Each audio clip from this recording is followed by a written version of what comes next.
Rua Azusa, 100 anos. Numa distribuição Quebar.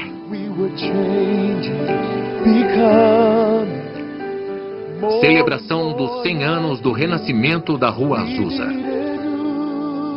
Versão brasileira, Estúdio Gábia, São Paulo. Como o Pentecostes chegou a Los Angeles, como foi no começo, velhos milagres de Azusa do meu diário. You came to touch, to visit us, and to fill the hearts of men with your fire once again, to heal, to love, to change. Início do avivamento global. It was a season for the power. Não me importa quem venha, deixe o amor fraternal prevalecer. Missão Evangélica da Fé Apostólica. Quando Tim Story e eu começamos a pesquisar o avivamento da Rua Azusa, em 1992, ficamos chocados por a verdadeira história nunca ter sido escrita ou documentada. E agora que as pessoas estão falando de celebrar seu aniversário de 100 anos, pensamos que seria importante saber o que estão celebrando. Cada membro da igreja que seja carismático ou pentecostal tem suas raízes do avivamento da Rua Azusa e, mesmo assim, a maioria das pessoas não conhece sua própria história. Achamos que é importante a história ser contada e compartilhada com essa geração e passada para nossos filhos e nossos netos. Devemos compartilhar com eles nosso rico legado espiritual que temos com Deus vivo. Quem somos? Por que oramos como nós oramos? Por que adoramos como adoramos? Nosso trabalho como produtores e ministros não é só apresentar os fatos históricos, mas colocar carne e sangue e fazer as pessoas da história virem à vida. Torná-las vivas e fazer com que o documentário seja usado para ensinar. Então, esperamos que desperte o interesse para um novo avivamento. As chamas estão sendo acesas pelo Espírito Santo em todo o mundo. Dessas pessoas.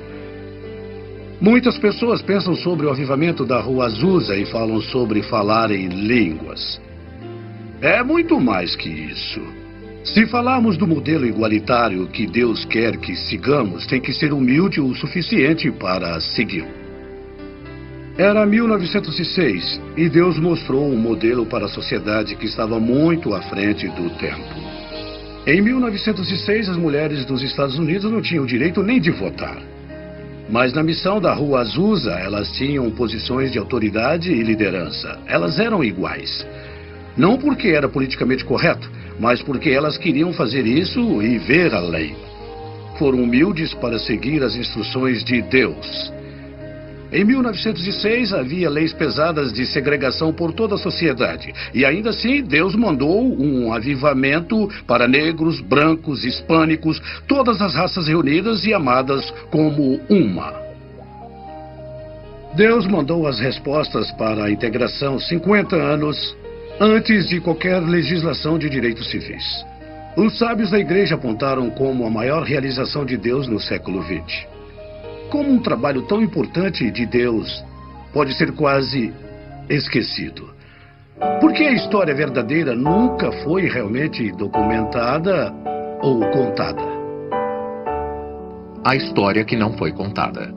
Estou, de certa forma, chocado por as pessoas saberem tão pouco. Em parte, acho que é porque os historiadores não souberam lidar com isso. Os líderes da igreja não souberam lidar com quem esses pentecostais são. São tão diferentes, são tão estranhos.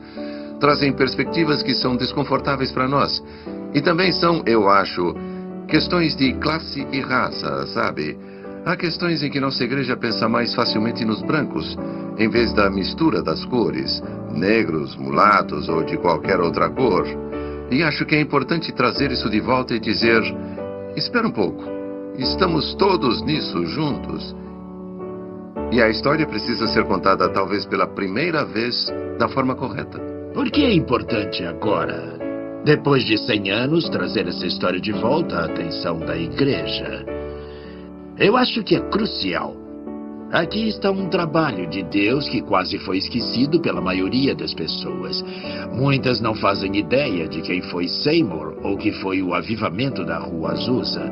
Agora, De acordo com as últimas estatísticas, há mais de 600 milhões de carismáticos e seguidores de Pentecostes. somam mais de 600 milhões de pessoas. Eu cresci em uma igreja pentecostal afro-americana, classe média.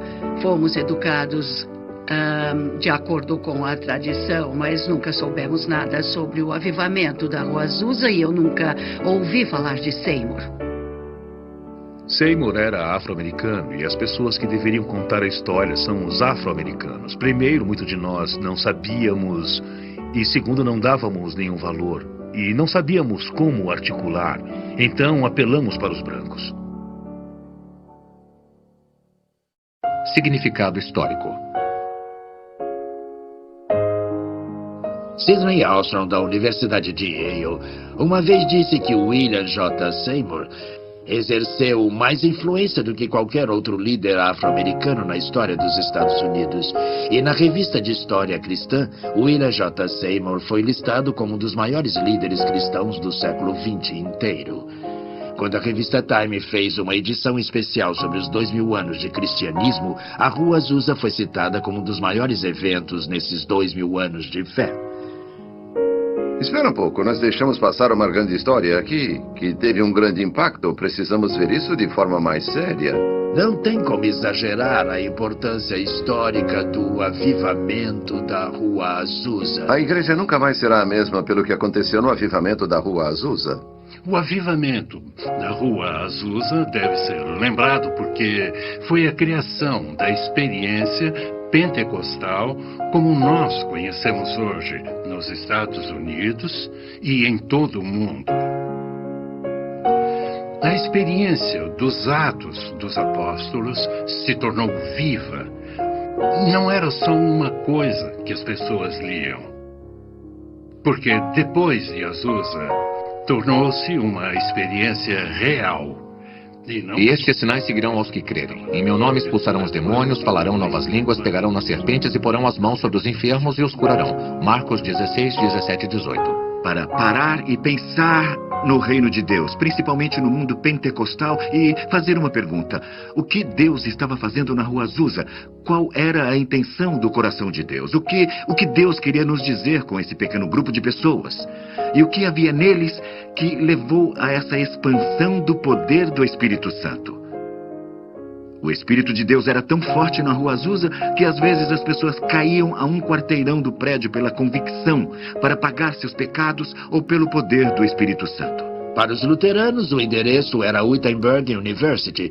Para os wesleyanos e metodistas, era Aldersgate, em Londres. Para os pentecostais e carismáticos, a Rua Azusa 312 será o endereço mais famoso do mundo.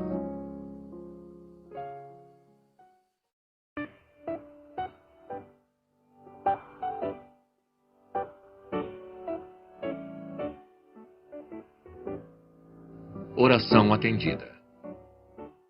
O Dr. Vincent Synan disse que, para os cristãos, a Rua Azusa 312 seria um dos endereços mais famosos do mundo.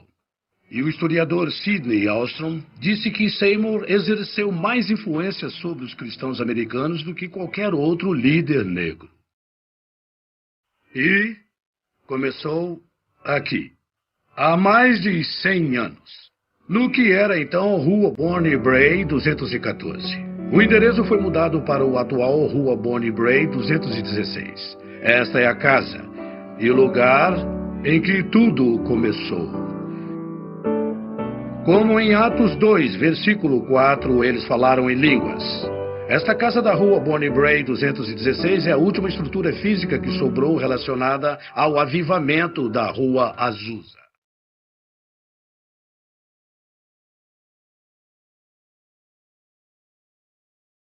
Os encontros noturnos das orações de Seymour continuaram enquanto o espírito surgia e ia embora. Seymour então foi atrás de Lucy Farrell, que já era batizada, e J.A. Warren. Ambos moravam em Houston. Abril de 1906. Evan Roberts, com exaustão, se aposentou do Ministério Público. 6 de abril. Seymour e seu grupo entraram em uma abstinência de 10 dias determinados a conseguir mais de Deus. 8 de abril foi um domingo de Ramos. Segunda, 9 de abril de 1906. Seymour visita Lee em sua casa por volta das 18 horas para orar por sua recuperação de uma doença. Lee se sente bem melhor e pede para receber o Espírito Santo, com o esperado sinal de se sentir preenchido por ele. Em resposta à prece de Seymour, Lee começa a falar em línguas. Ambos ficam extasiados. Seymour e Lee vão até Bonnie Brae para o encontro. Seymour começa com um louvor e depois, como é lembrado, com uma prece da congregação e vários testemunhos. E todos eles foram preenchidos pelo Espírito Santo. Amém, Jesus, amém. E eles começaram a falar em línguas. Aleluia, amém, Jesus. Ele começa um sermão que jamais seria esquecido, anunciando o texto de Atos 2:4. E todos ficaram cheios do Espírito Santo e começaram a falar noutras línguas, conforme o Espírito lhes concedia que falassem. Preencha o Pai! Amém, Jesus. Preencha o Pai! Lee levanta os braços, abre a boca e surpreende a todos falando em línguas. O grupo todo se ajoelha falando em línguas, enquanto a irmã e o irmão, companheiros de Seymour, chamavam o Deus de Espírito. Quando a filha entrou na sala, um jovem estava na varanda profetizando.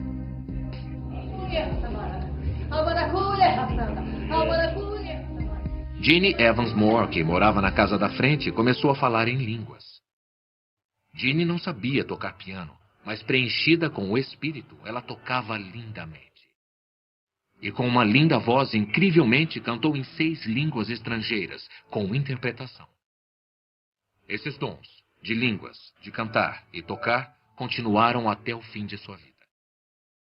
Aquele piano está na casa de Bonnie Brae até hoje.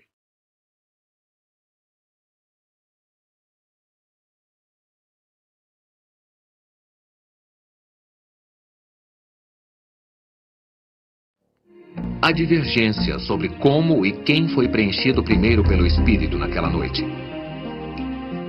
Alguns registros dizem que Lucy Farrell, de Houston, orou e colocou as mãos nas pessoas. Todos os registros concordam que aconteceu naquela noite, segunda-feira, 9 de abril de 1906. Filmagem de 1992. Como foi que você se envolveu? Eu quero entender a história. Eles quase tiraram a casa de nós, então você se envolveu e ajudou a salvar esse lugar histórico, não é isso? Sabendo que eu era escriturário, nós não sabíamos o que eles planejavam fazer. E descobrimos que eles planejavam derrubá-la e construir um prédio de apartamentos. Isso é incrível, porque quando nós falamos de história da igreja, você acha que a maioria dos cristãos vão saber o que realmente aconteceu? E isso é parte da nossa herança. Eu me envolvi porque achei que era uma coisa necessária de se preservar, uma das últimas relíquias da igreja. Essa é a última coisa física de que temos conhecimento do antigo avivamento de 1906. Art Glass interviu para impedir que a casa de Bonnie Brae, agora um museu, fosse demolida. É a única estrutura que sobrou do avivamento da Rua Azusa. Dr. Art Glass, 13 de outubro de 1938 a 8 de março de 2004. Obrigado, Art. Little David, play on your harp, hallelujah, hallelujah. David, play on your harp, hallelujah. David, play on your harp, hallelujah, hallelujah. David, play on your harp, hallelujah.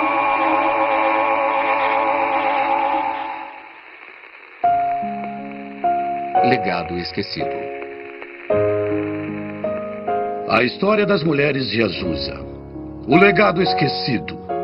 O ano era 1906, mais de 4 décadas antes de elas conseguirem o direito de votar. No entanto, na missão Azusa, essas mulheres participaram e dividiram responsabilidades. Elas eram iguais. Não porque era politicamente correto, mas porque elas foram levadas a ser assim. Um grupo de mulheres foi ajudado por Deus a se encaixar no avivamento de espírito e foram para o mundo. E para falar a verdade, essas mulheres ajudaram os futuros líderes a serem preenchidos e ensinados.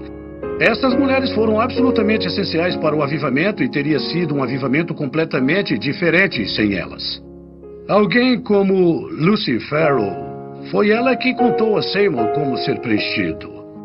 Foi ela que Charles Parham usou para colocar as mãos e tirar as doenças em Houston, Texas, onde as pessoas foram preenchidas. Foi ela que Seymour chamou e fez com que fosse a Bonnie Bray para que as pessoas fossem preenchidas. E como ninguém sabe seu nome, não pudemos encontrar uma foto dela. Lucy e algumas dessas grandes mulheres de Deus.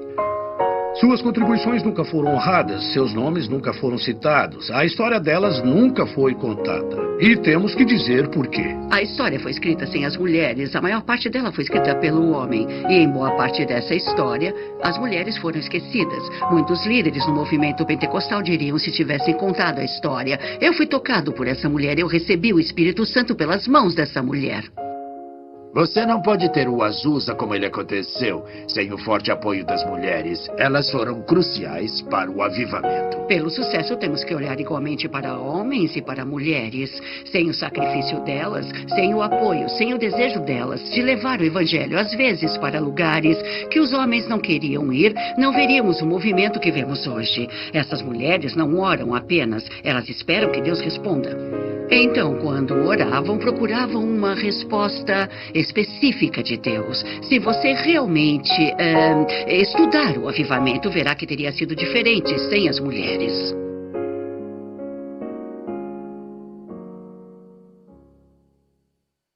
Posso dizer que, pela história, os hispânicos, assim como negros e brancos, também dizem que a Rua Azusa faz parte da história deles. Também faz parte do DNA deles. A mistura de Deus.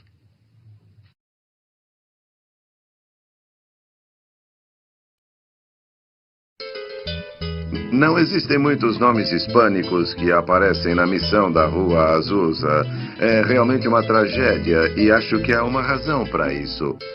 Também acho que é importante reconhecer que aqui, na parte sudoeste dos Estados Unidos, há diferenças de classes que são desconsideradas dentro da comunidade latina. Existem aquelas pessoas que têm seus traços da Espanha, por exemplo, e há também os indígenas, que são nativo-americanos. Eu tenho duas enteadas, uma com descendência hispânica e outra nativo-americana. E isso cria questões culturais interessantes entre elas dentro da minha casa. Também tem o caso das pessoas que chamamos de califórnios. São pessoas que eram da Califórnia antes de se tornarem mexicanas. Considerando que eles tinham terras e direitos na Califórnia, eles eram da linhagem espanhola e tinham concessões de terras. E esses três tipos de pessoas apareceram na missão da Rua Azusa. E acho que é uma prova da diversidade latina que havia em Los Angeles. Os hispânicos estavam lá desde o começo da Rua Azusa. Algumas pessoas acham que a primeira pessoa salva no Azusa foi um hispânico católico que estava trabalhando na reforma do prédio. Ele foi salvo. Vamos dar uma olhada na história. Posso pensar em três famílias em particular. Uma delas era de Abundio Lopes e sua esposa Rosa. Quando sua esposa se junta a William Seymour, ele começa a pregar em vários lugares, todas igrejas de língua espanhola. Primeiro podia-se encontrá-lo na San Fernando Road e em um lugar chamado God's Detective Mission, um nome estranho para uma igreja, mas segue as diretrizes e foi claramente criada para atender às necessidades de trabalhadores de língua espanhola. Depois, ele passou a pregar em uma igreja chamada Apostolic Faith. Então, obviamente, ele captou a essência com William Seymour, mas era uma igreja apostólica de língua espanhola. A alguns quarteirões da missão da Rua Azusa, Ele era claramente um imigrante mexicano. Depois temos as pessoas chamadas califórnios. Conhecemos o nome A.C. Valdez, Alfred Valdez, que se tornou evangelista internacional. Ele tinha 8 anos de idade quando sua mãe, Suzy, o levou à missão da Rua Azusa. Então, A.C. Valdez se tornou um evangelista internacional. Mas eles são califórnios. Podem traçar suas origens de quando Cortés veio à Califórnia e começou a estabelecer a cadeia de missão. O tataravô de A.C. Valdez foi um dos soldados de Cortés. Ele veio e se estabeleceu em Ventura, na Califórnia. Um terceiro tem um homem que é mencionado, seu nome ele é Brígido Pérez. Ele vem, é um jovem, ele é solteiro e acho que provavelmente é um integrante mexicano que vem para os Estados Unidos e encontra trabalho. Quando ele é batizado, decide que não pode ficar parado, tem que fazer alguma coisa. E sei que depois ele vai para o México, então temos vários nomes de latinos no período de 1906 a 1909 que fizeram uma diferença significativa. Há outros nomes que aparecem especialmente no movimento apostólico. Ele vai trazer nomes, mas essas pessoas não aparecem até 1910, 1913, 1914. George Montgomery foi um investidor no mercado de ações. Ele tinha um lugar na Bolsa de Valores de São Francisco e era um homem muito rico. Tinha minas de ouro no México e usou essas minas para financiar os ministérios. Certamente, George Montgomery foi uma grande influência na liderança do irmão Olazábal e de Juan Lugo na experiência pentecostal. E Olazábal se torna muito importante no pentecostalismo, ministrando entre principalmente mexicanos e americanos. Mas não só com eles. Em todo o sudoeste americano, tudo até Nova York. Ele funda o Ministério Latino de Língua Espanhola, com a tradição pentecostal. Ele faz um trabalho maravilhoso. Acho que é importante lembrar quem ele é. Juan Lugo trabalha com cana-de-açúcar no Havaí. Fica sabendo o que está acontecendo aqui e é resultado do trabalho que George Montgomery tem feito com pentecostais. Ele entra em contato e vem para a Rua Azusa e acaba em Porto Rico. Então estabelece seu trabalho em Porto Rico e Nova York. Então estamos falando de pessoas que podem não ter passado muito tempo na missão, mas eram muito próximos dessas pessoas que foram participantes da missão da Rua Azusa. Há uma espécie de ligação. Muitos mexicanos foram para a Rua Azusa e o movimento pentecostal se espalhou por todo o México e Estados Unidos. Logo depois da Rua Azusa, grandes movimentos. Depois pela América do Sul, que agora em alguns países da América do Sul, como Guatemala, o pentecostalismo atinge cerca de 40%. No Chile, cerca de 30%. No Brasil, provavelmente 10% ou 30%. Então, a América Latina é cenário da explosão de crescimento do pentecostalismo pelo mundo. Grandes quantidades de grandes igrejas do mundo estão na América do Sul. Então, o espanhol se tornou língua de comunicação dos pentecostais por todo o mundo, seja lá onde ela é falada.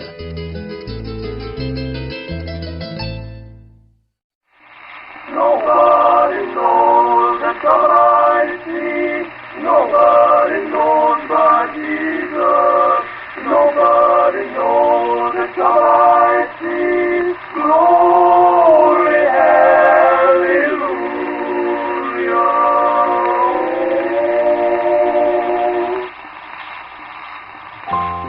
Preço pago.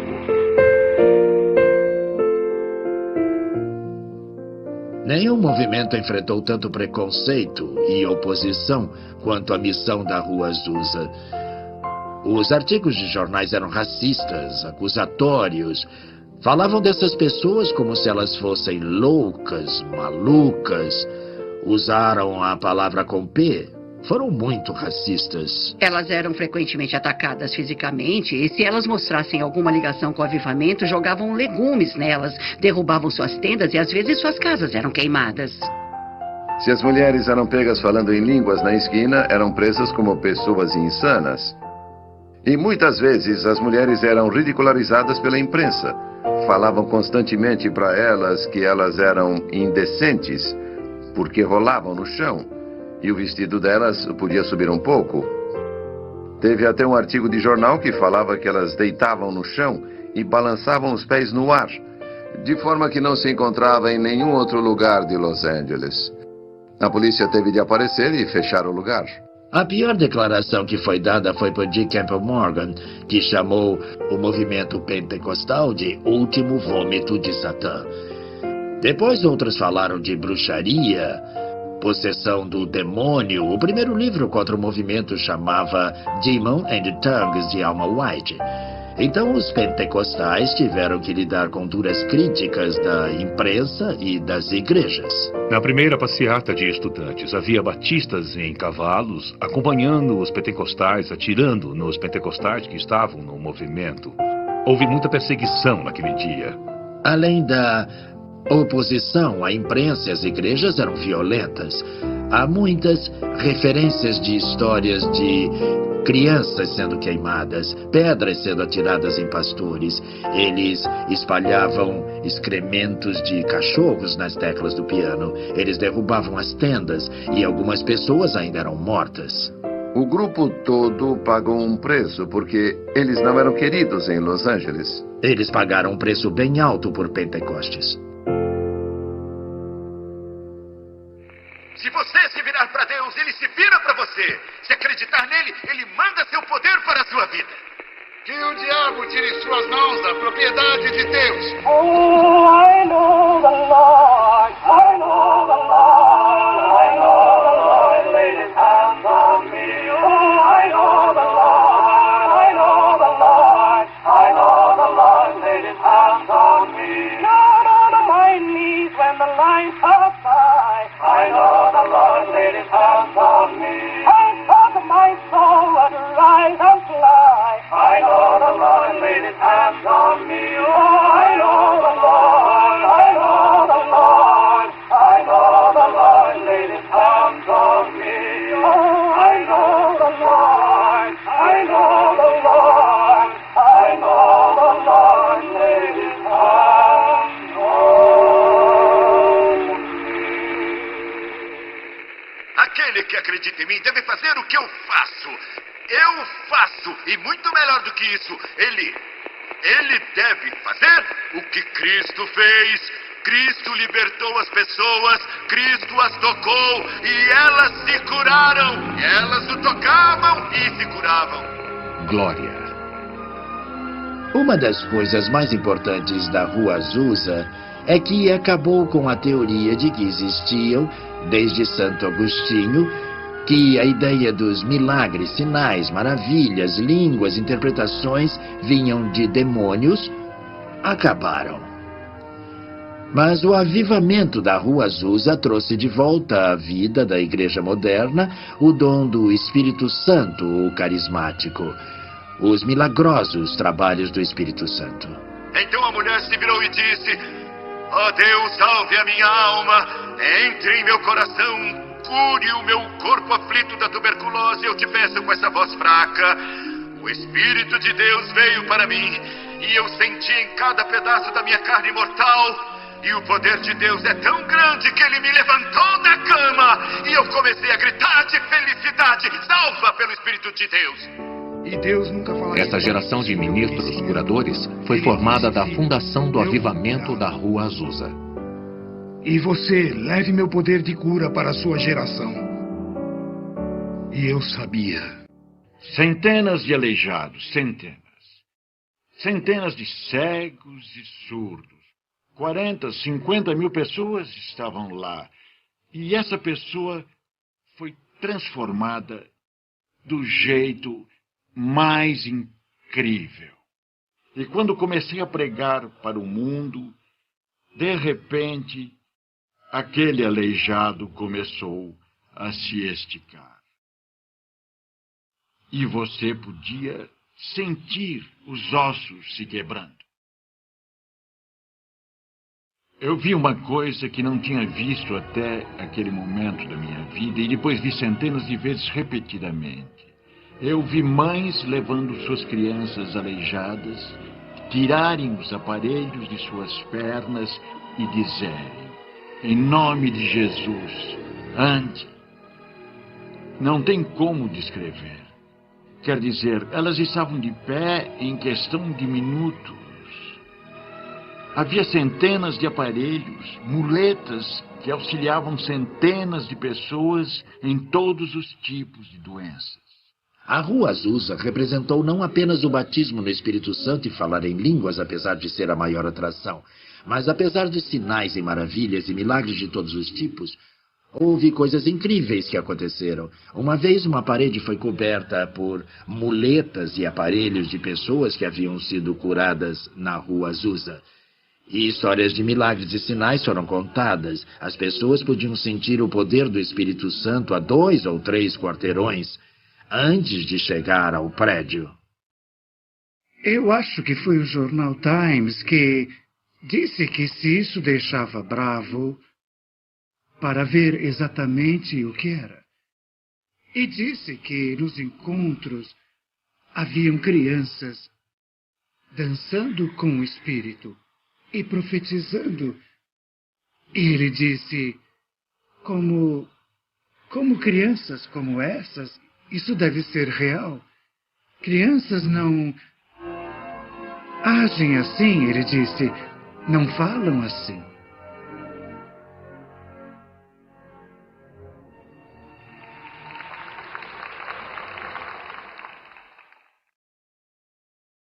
Foi um grande movimento cultural. Tinha muito a dizer aos líderes da sociedade, tinha muito a dizer aos líderes contemporâneos da igreja. O que temos a oferecer hoje, o que nós temos que seja único. Nós parecemos com as igrejas do resto do mundo. Compromisso.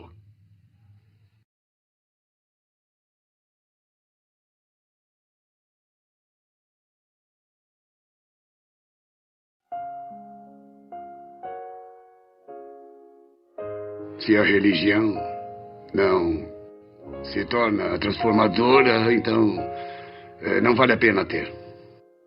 Seymour fez uma declaração profética sobre as mulheres e disse que o tipo de consagração que era evidente na Rua Azusa não era evidente desde o tempo de Pentecostes. Então ele reconheceu que isso foi uma coisa de Deus. Ele viu isso como uma coisa sobrenatural do Espírito de Deus sobre as mulheres, de forma que não havia sido visto na igreja desde o tempo de Pentecostes.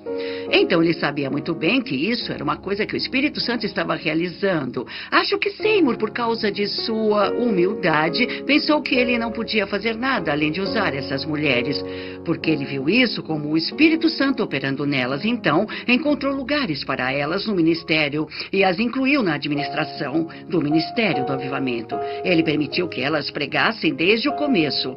Ele olhava para as pessoas como Farrell, como sua colega no ministério. E, na verdade, ele a chamou quando as coisas estavam ficando difíceis no avivamento.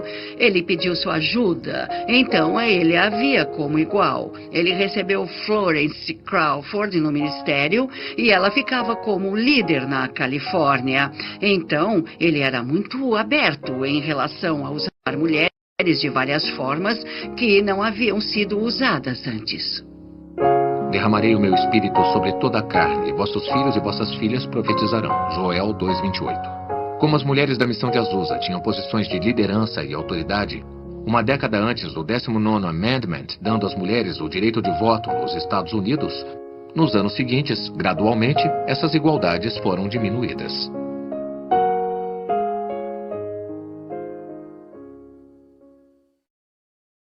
Se há uma fraqueza no pentecostalismo, é que deixamos a cultura ao nosso redor nos espremer no molde dela, quase em oposição a Romanos 12:1-2, sobre não se conformar em relação ao mundo. Mas o mundo, de certa forma, nos colocou em um modelo e disse, vocês não podem ser assim, não devem ser assim. E aí, como resultado, nós abrimos mão de várias coisas que nos tornaram o movimento que somos. Os pentecostais eram considerados fanáticos, eram considerados de classe baixa, eram considerados sem educação e eles queriam algum respeito. Um dos preços que se tem que pagar pelo respeito é que você tem que incluir as mulheres. Isso era conhecido como uma operação que dava às mulheres liberdade, que era nova e desconhecida. Então, se vamos ser respeitados, nós temos que incluir as mulheres.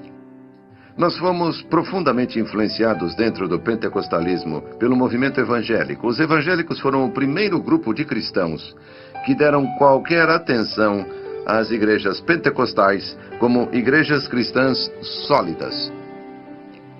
No começo éramos vistos como frios, éramos vistos como céticos, éramos vistos como pessoas que deveriam ser marginalizadas da sociedade. E foram os evangélicos que vieram para nós quando formamos a Associação Nacional de Evangélicos e disseram: vocês podem nos ajudar e nós ajudamos vocês. E esse reconhecimento valeu muito para nós. Havia uma revolta contra a ideia moderna de mulheres e a liberdade e as coisas que vinham junto, mas ao mesmo tempo o movimento queria ganhar respeito porque desde o começo eles lutaram e eram vistos como causadores da diferença. Então os pentecostais eram considerados o mal e eles não queriam mais ser vistos dessa forma. O papel das mulheres mudou conforme as igrejas foram ficando maiores. Não as coloquem no púlpito, não permitam que elas tenham palavra igual ao governo da igreja. E acho que parte disso foi um acordo dos evangélicos, que sempre foi considerado principal, as mulheres manterem o silêncio na igreja, e eles não veem o livro de Joel e o livro dos Atos da mesma forma que os pentecostais. Uma troca por serem aceitos no movimento evangélico era a mudança da posição das mulheres. E infelizmente acho que os pentecostais foram levados a não lutar, a se acomodar pelo fato de que o que realmente o torna pentecostal é ser batizado no Espírito e em muitos casos que tenha falado em línguas. Quando estamos em Cristo, os outros sabem, nós sabemos. As pessoas que nos observam sabem. Na verdade, só estamos realizando as orações de Jesus. É o que todos nós queremos. É o que todos nós queremos que o mundo acredita. Esse é o objetivo do grupo. O objetivo do grupo não é só se reunir para ficar juntos. Eles se reúnem para o mundo ver. Aparentemente todos se reúnem. Aqueles que se chamam de cristãos se reúnem. Gálatas 3:28. Não há judeu nem grego, não há escravo nem livre, não há homem nem mulher, porque todos vós sois um em Cristo.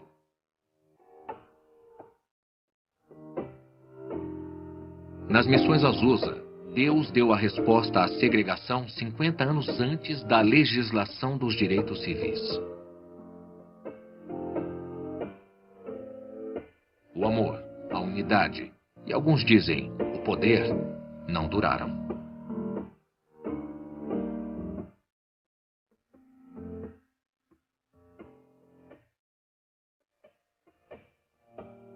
Porque o homem entrou no caminho.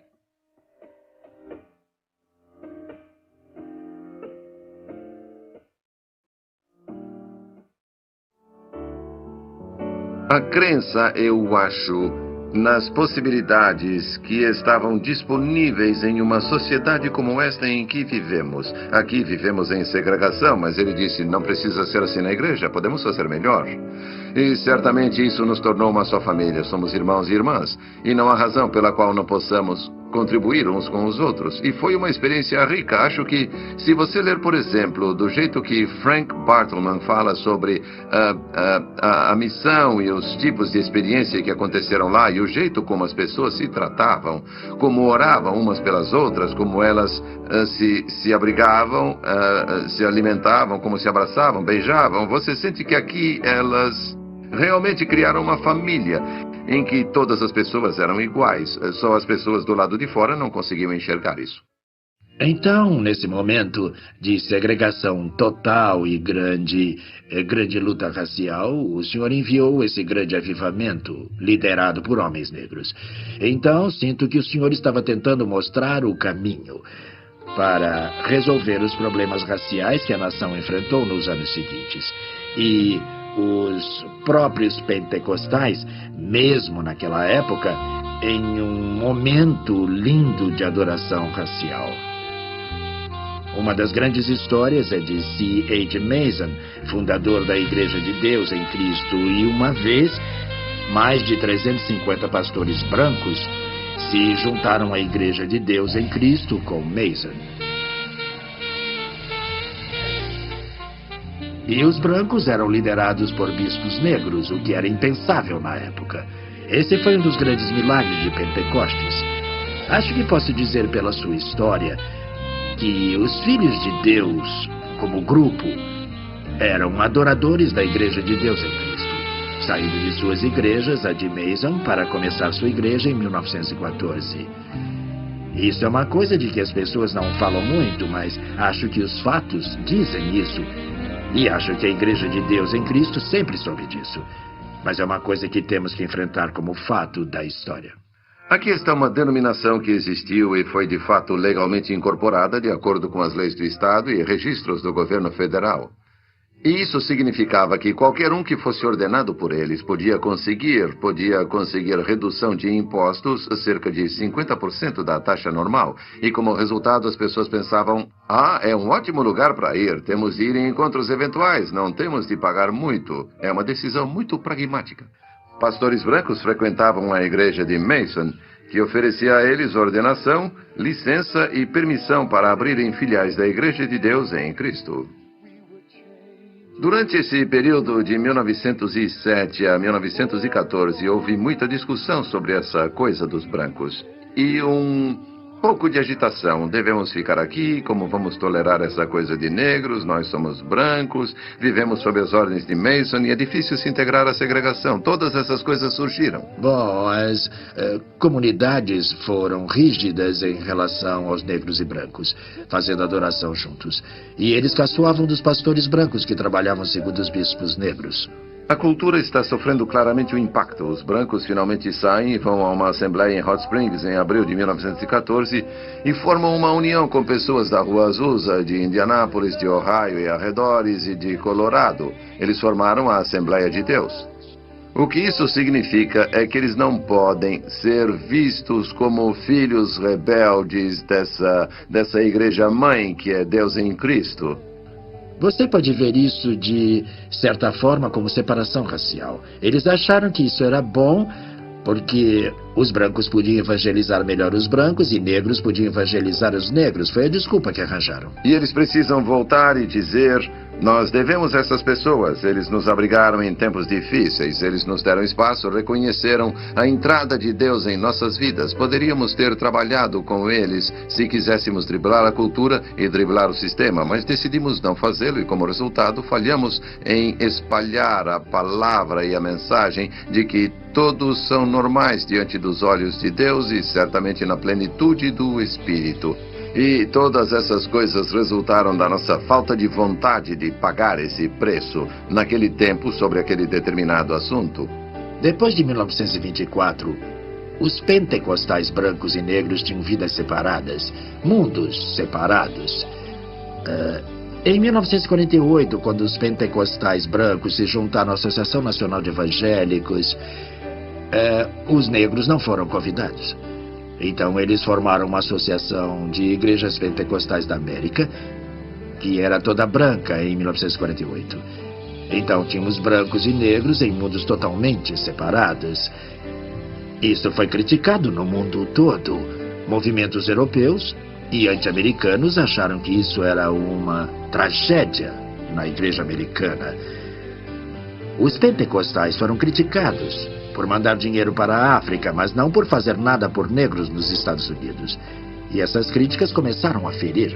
Temos um problema.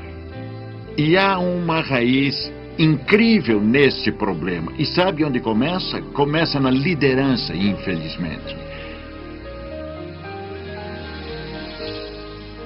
E até que a liderança queira verdadeiramente atingir a redenção, não só em palavras, mas no espírito do ecumenismo. Certo? Onde está? Está em uma declaração organizacional? Mas onde está na realidade? A tendência é distanciar de onde começamos, no sentido de esquecer o preço que essas pessoas pagaram para tornar possível que todos os homens e mulheres realmente formassem um sacerdote que todos acreditassem e não fosse só teoria. Quando vemos as separações dos homens, de raças, no corpo de Cristo, eles nos veem em caminhos bem diferentes, lutando no corpo de Cristo, e os esforços, esse tipo de coisa, eles usam isso como uma desculpa para não acreditar.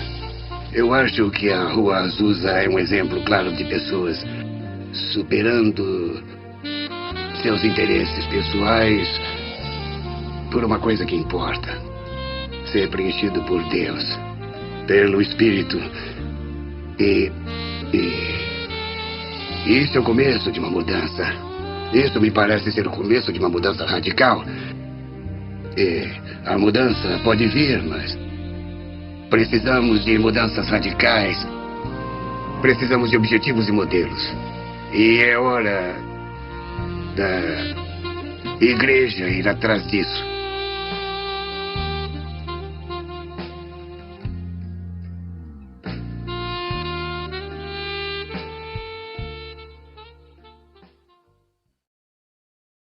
Em 1914 tomamos rumos diferentes, mas o Senhor nos uniu novamente. Aleluia! Reconciliação. Um novo começo.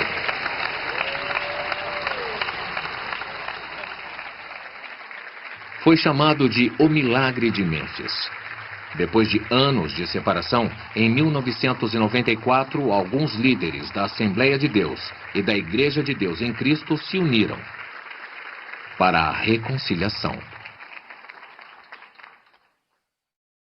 Nós acreditamos que o Espírito Santo intencionalmente nos deu a Rua Azusa como caminho e indicação do que deveríamos nos tornar. Não podemos desfazer a história de racismo que se seguiu depois do avivamento da Rua Azusa, mas podemos, com a ajuda do Senhor, escrever um capítulo novo e melhor e nos comprometermos com isso. E com sua graça, ajuda de seu perdão, encorajamento e generosidade, conseguiremos. Mas Deus vai nos ajudar a mudar, porque Ele quer que a igreja seja tão inclusiva quanto sua própria graça. Então, vamos unir nossas mãos e corações e começar a jornada retomando a solidariedade da Rua Azusa e depois pedindo ao Espírito Santo para registrar o exemplo brilhante de fraternidade entre todas as raças e pessoas da igreja pentecostal norte-americana nos anos que se seguirão. Em nome de Jesus. Com isso, a Assembleia de Deus se compromete e peço que se juntem a nós. Deus os abençoe.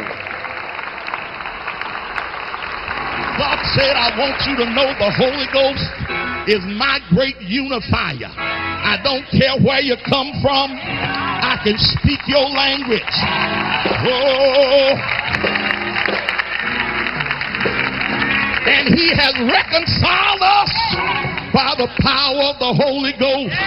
Don't let nobody tell you that the most important thing in our experience is our skin texture. The most important thing is the power of reconciliation that we have in the Holy Ghost. Lord, make us one. One in the Holy Ghost. One.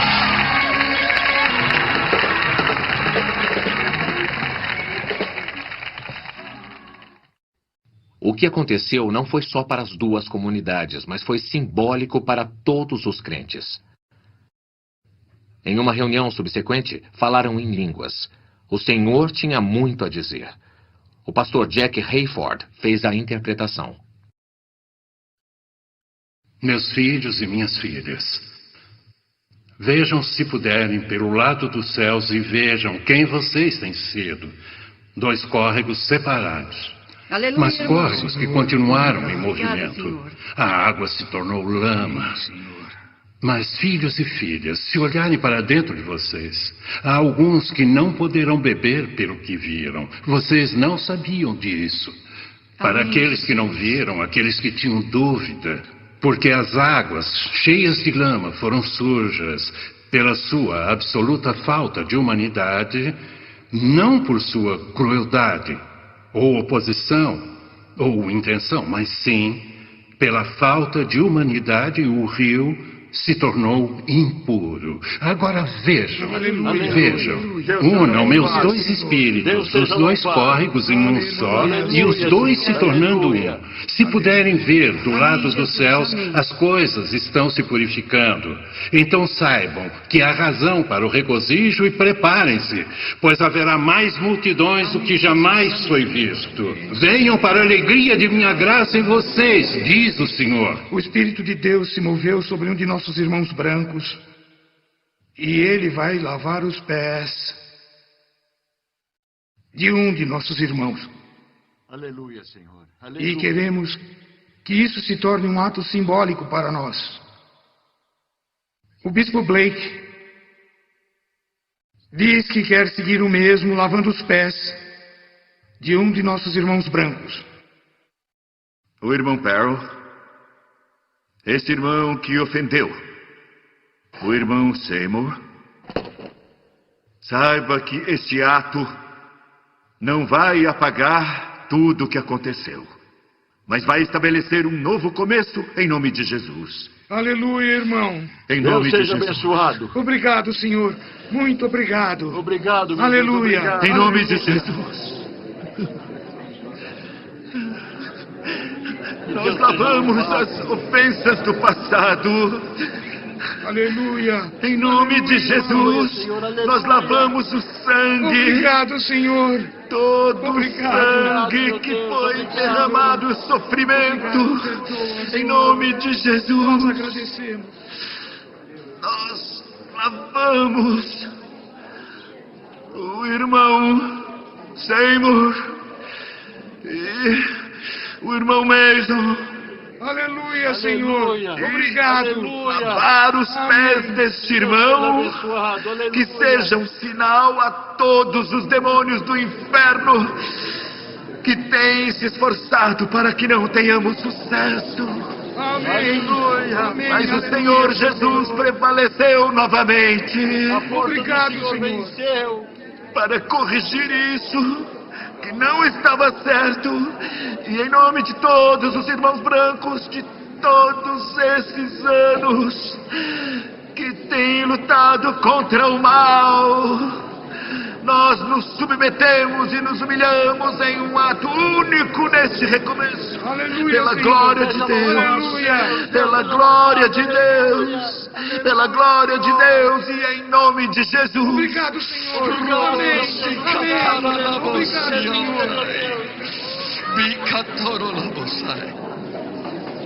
Aleluia. Aleluia. Aleluia. Deus seja abençoado. Jesus. Amém, Senhor. Muito Aleluia, obrigado, meu Deus. Senhor. Aleluia. Queridos irmãos, isso não é uma troca de superioridade de um ou superioridade de outro, Proteja o Senhor. mas sim uma igualdade. Aleluia. Aleluia. Negros e brancos servindo um ao outro. Deus seja louvado. A glória do único Mestre, Jesus Cristo, nosso Senhor. Aleluia. Ele é nosso Senhor e somos seus servos. Aleluia. E servindo uns aos outros, Aleluia. vamos servi-lo. Aleluia. Aleluia. Em nome de O bispo Jesus, Charles Blake, da Igreja de Deus em Cristo, lava os pés de Thomas E. Trask, superintendente-geral das Assembleias de Deus. perdoa os nossos pecados, Senhor. Glória a Deus. Aleluia. Glória em nome de Jesus. Nós os louvamos. Aleluia. Aleluia. Aleluia. Quero que todos que estão presentes aqui, se puderem, que se ajoelhem para Deus e se tornem seus servos. E que, especialmente na presença de Deus, se tornem servos disponíveis para servir o corpo de Cristo, e especialmente na reconciliação e conscientemente lavarmos os pés uns dos outros. Ao nos tornarmos humildemente instrumentos de seu amor. We are standing on holy ground, and I know that there are angels all around. Let us praise Jesus.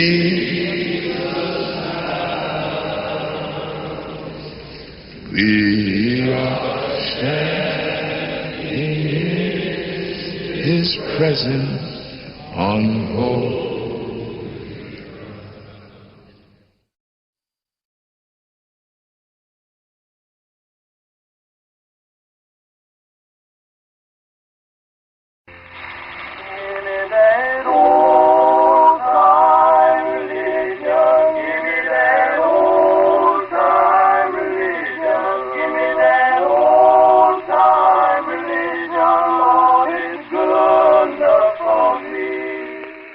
Devemos lembrar da vontade deles. Eles queriam Deus acima de tudo. Eles queriam conhecer o poder de Deus, o Espírito de Deus, Deus do coração, mais até do que suas próprias vidas. E por causa disso, Deus ouviu o apelo deles. As pessoas precisam ser informadas, precisam ser educadas, porque Deus deu uma coisa muito importante. É por isso que falamos hoje. Considerando o Espírito Santo em Azusa em 1906, então precisamos poder informar as pessoas e encorajá-las, e mesmo os filhos e as filhas de outros países. Em outras palavras, nós devemos educá-los e depois nós devemos ensiná-los e também trazê-los para dentro da igreja. E devemos demonstrar para essas pessoas o que Deus pode fazer para esse instrumento que está cheio da sua presença. Pelas chamas do avivamento, chamas que vieram da Rua Azusa, eu acredito que Deus queira usar essas chamas para você sentir em sua casa e em sua vida pessoal.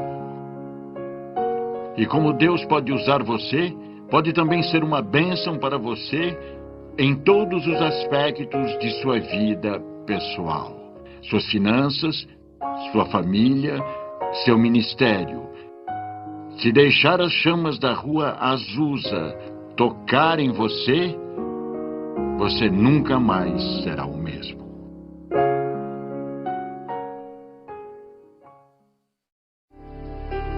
Agradecimento.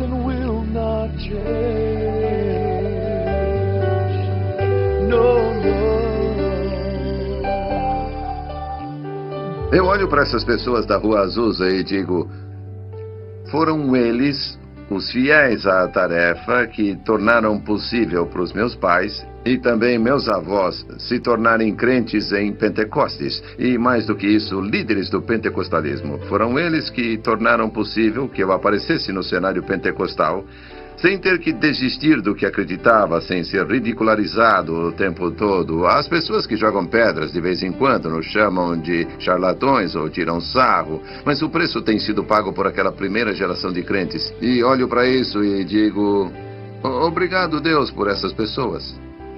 Em minha cabeça eu sempre digo, se conseguir espalhar essa informação, alguém vai conseguir ir mais além. E minha esperança é que alguém consiga ir mais a fundo.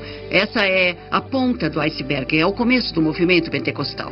Eu diria que William Seymour e todos os outros líderes de 1906 e dos dias atuais, todos os cuidados com as mulheres, que gratidão que devemos a vocês. Porque até aquele momento só existiam igrejas chatas, cansativas, mortas em todo lugar. E vocês esperaram que o Senhor e o Espírito Santo viessem e, como resultado, milhões e milhões de pessoas foram tocadas com a presença de Deus que muda a vida. Então, obrigado por colocar tudo isso em nossas vidas. E depois de mais de 100 anos, ainda afeta a vida das pessoas. Para mim, a honra de deixar para a história provavelmente o maior avivamento dos últimos 1000 anos é realmente minha paixão. Agradeça a Deus por seu ministério. Agradeça a Deus por sua fé. Agradeça a Deus por suportar a grande crítica e preconceito que você enfrenta. Agradeça a Deus por permanecer convicto para que nós e essa geração possamos aproveitar os frutos poderosos pelo que vocês pagaram um preço tão alto. Obrigado por obedecerem a Deus. Eles foram às Escrituras para aprender qual era a evidência de alguém receber o dom do Espírito Santo. Eu diria obrigado por descobrirem isso, para não termos que começar desde o começo.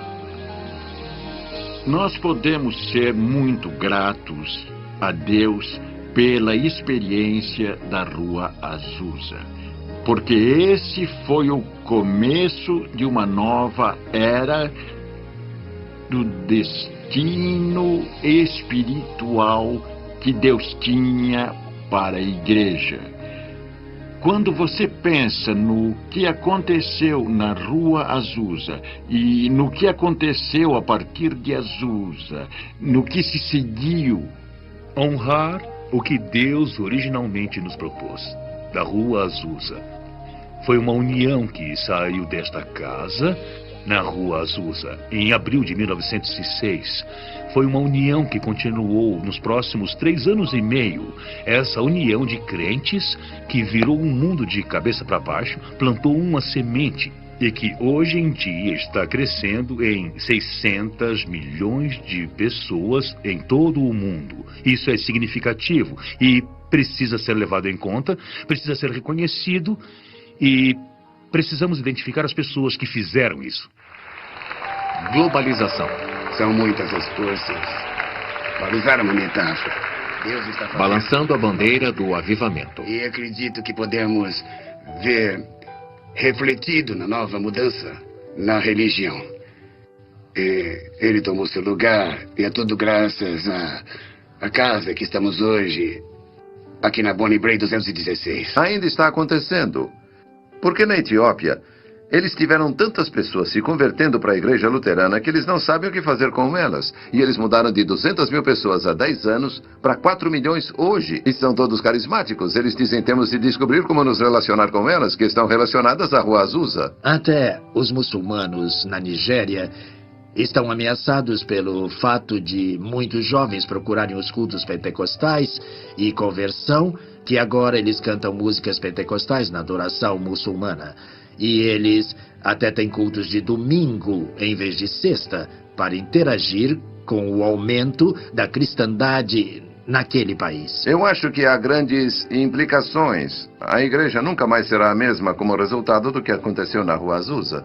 Você vai descobrir que em todo o mundo a única força que pode vencer essas barreiras religiosas são os pentecostais, que sentem o Espírito, fazem maravilhas, falam em línguas e fazem milagres. E essa força foi revelada pela primeira vez para o mundo na Rua Azusa durante os anos de glória de 1906 a 1909.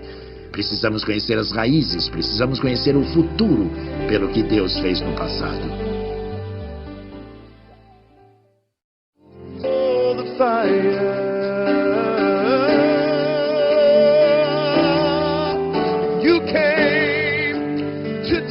Cruzada Reinhard Bonnke, Lagos, Nigéria. 1.093.045 vidas salvas em um culto. 3.400.000 vidas salvas em uma semana.